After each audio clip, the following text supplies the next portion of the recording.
श्री राधे श्री राधे।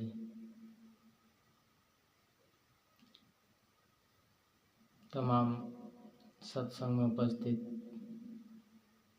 हमारे सत्संग प्रेम प्रेमिकाओं, छोट बड़ माँ बाप, आप सबों के चरण कमलों में नमन करते हुए आज हम सब गंगा के भक्ति में, गंगा के सागर में डुबकी लगाते हुए अपने जीवन को धन्य कर रहे हैं। तो मैं सर्वप्रथम हमारे हिंदू धर्म गुरु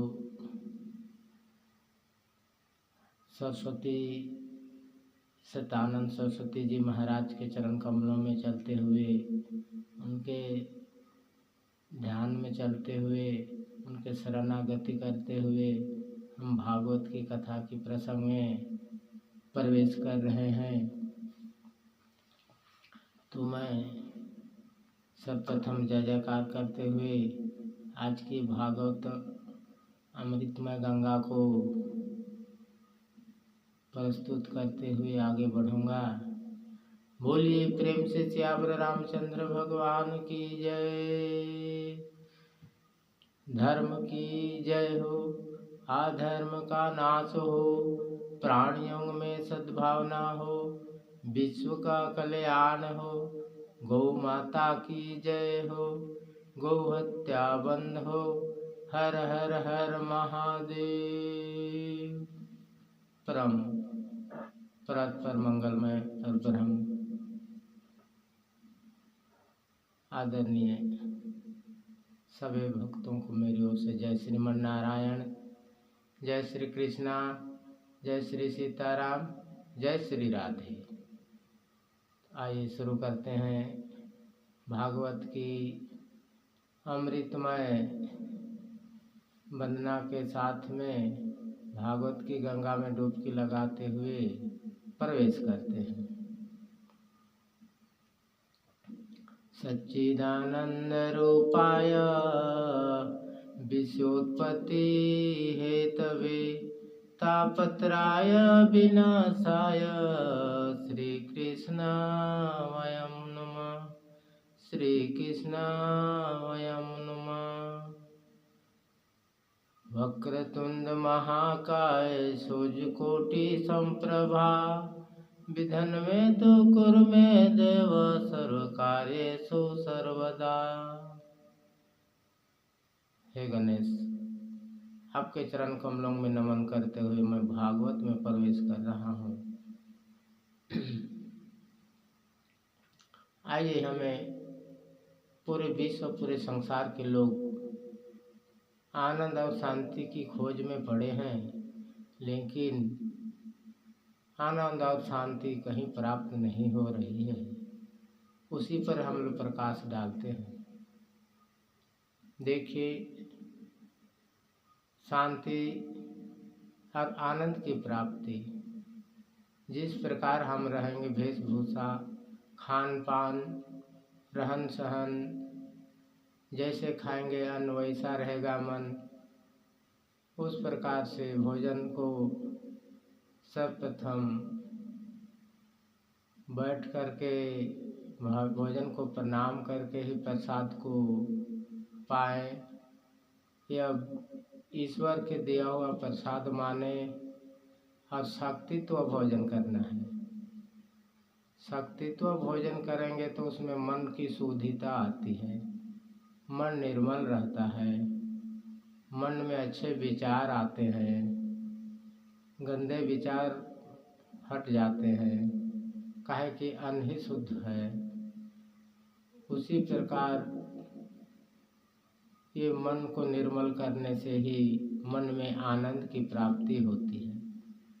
जैसे हम भोजन को प्रणाम करके भगवान को भोग लगाएं और प्रसाद को पाएं, तो हमें उस रखे हुए भोजन प्रसाद बन करके हमारे शरीर को ऊर्जा प्रदान करती है।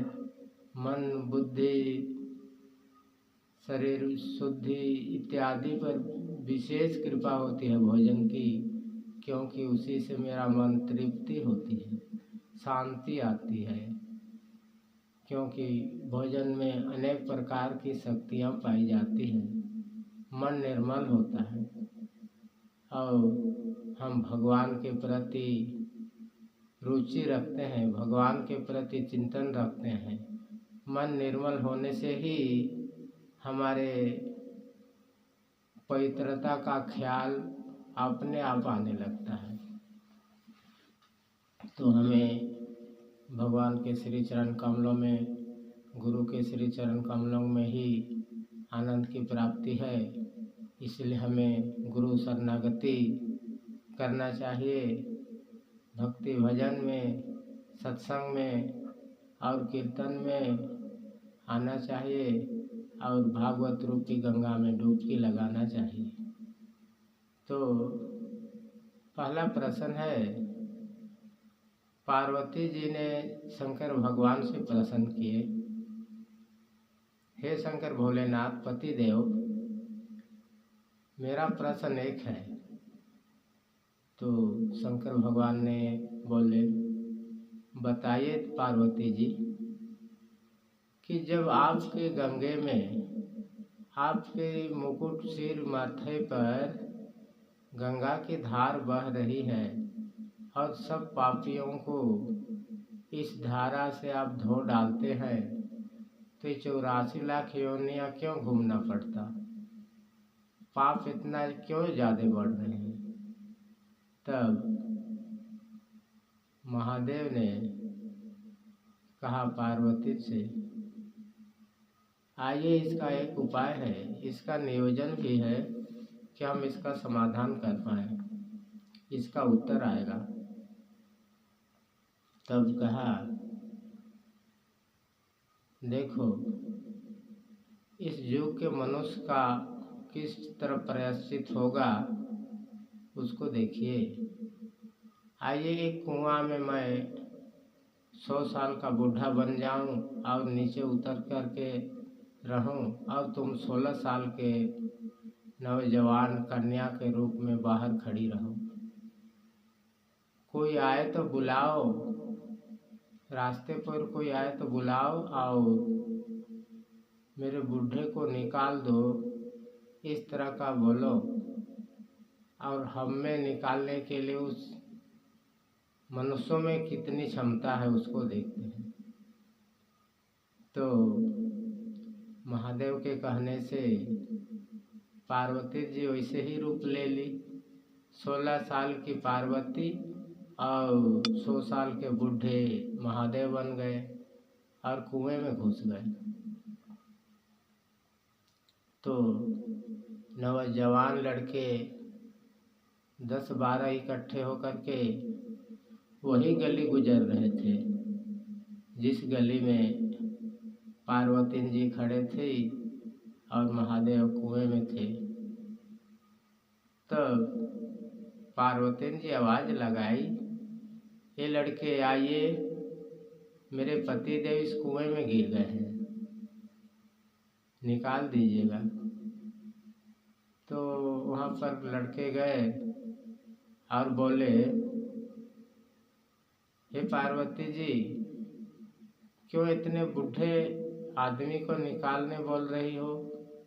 ये तो 2-4 दिन में, 1 महीने में गुजर जाएगी। इसमें से हम सब 10-12 आदमी हैं, इसी में से किन्हीं को पसंद कर लो और मेरे साथ, हम लोगों के साथ चल जाओ। तो जाइए जाइए प्रणाम करते हुए पार्वती जी भेज दिए उन सबको, जाइए जाइए, अब सबसे नहीं होगा। तब सब 10-12 लड़का चले गए। उसके बाद महिला ग्रुप आई, वही रास्ते से 10-12 महिला ग्रुप आई। तो पार्वती जी आवाज़ लगाई, हे बहनों, कृपया आइए, मेरे पतिदेव कुएं में गिर गए हैं, तो इनको निकाला जाए। तो महिलाएं भी आई वहाँ पर और देखने लगी कि महादेव का एज है 100 साल है और दाढ़ी वगैरह पक गए हैं, तो पार्वती से कही, तुम इतनी नौजवान लड़की हो, आओ हमारे साथ चलो, हम अच्छे लड़के खोज देंगे। उन लड़कियों में भी दया का भावना नहीं आ रही है। तब तो पार्वती जी उन लड़कियों को भी प्रणाम कर दी और आगे की ओर बढ़ा दी। आज जैसे लास्ट में 50-60 साल के एज बूढ़े 10-12 इकट्ठे होके वही रास्ते गुजर रहे थे, तो उनको भी पार्वती जी बुलाई और कही, आइए गुरुदेव पिता तुल्य आप सब आ रहे हैं, मेरे पति देव कुएं में गिर गए हैं, सो निकाल दीजिएगा। तो बूढ़ों ने 50 साल 40 साल के बूढ़ों ने आए और देखे कि इधर महादेव 100 साल के बूढ़े होकर के कुएं में पड़े हैं। तो बूढ़े ने जवाब दिया, पार्वती जी ये 100 साल के बूढ़े 15-20 दिन महीना दिन में गुजर जाएंगे, उनमें से तो हम लोग अच्छे हैं, हम लोग को क्यों नहीं पसंद करती है, हम लोग के साथ चल जाइए, कोई एक हम लोग को पसंद कीजिए। तो वैसे कहने पर पार्वती जी भी प्रणाम कर दी उन सबको और वहाँ से भगा दी। तो इससे यह साबित होती है कि इस युग के आदमी को निर्मल करने लायक, पाप से मुक्ति देने लायक का बच ही नहीं रहा है, क्योंकि वो किसी के अंदर में प्रेम और दया का सागर ही नहीं है। कितनों ही गंगे में नहाया जाए पर अंदर में कपट भरा है, मैं उसे नहीं धो डालती। भोलेनाथ कहते हैं हम नहीं धो डालते ऐसे गंदगी को। इस तरह से पार्वती के कहे प्रश्न का उत्तर महादेव जी दे रहे हैं। उसी तरह के छल और कपट ईर्षा सबको हटाते हुए भागवत की गंगा में हम सबको डुबकी लगाना है। सबका सहयोग, सबका साथ और सबका भलाई करते हुए इस संसार सागर से पार होना है। मायावी संसार से हटना है और भागवत में समाकर भगवान से रिश्ता बनाना है। जिस तरह कुएं में फंसे बाल्टी को टेढ़ा के सरिया से निकाला जाता है, उसी प्रकार माया के जाल में फंसे मनुष्य को भागवत रूपी बाल्टी से निकाला जाए। तो आज की भागवत रूपी गंगा में प्रवेश करके हम सब यही शिक्षा मिली कि हमें आनंद की खोज किए, और आनंद तभी संभव है जब मेरे हृदय पवित्र हो, खान पान रहन सहन इत्यादि और मन निर्मल हो, तभी हमें आनंद मिल सकती है और भगवान की प्राप्ति हो सकती है। तो मैं इतना ही कहकर आज की अमृतमय भागवत को यहीं अंत करता हूँ। सबको मेरी ओर से जय श्रीमन नारायण, जय श्री कृष्णा, जय श्री सीताराम, जय श्री राधे।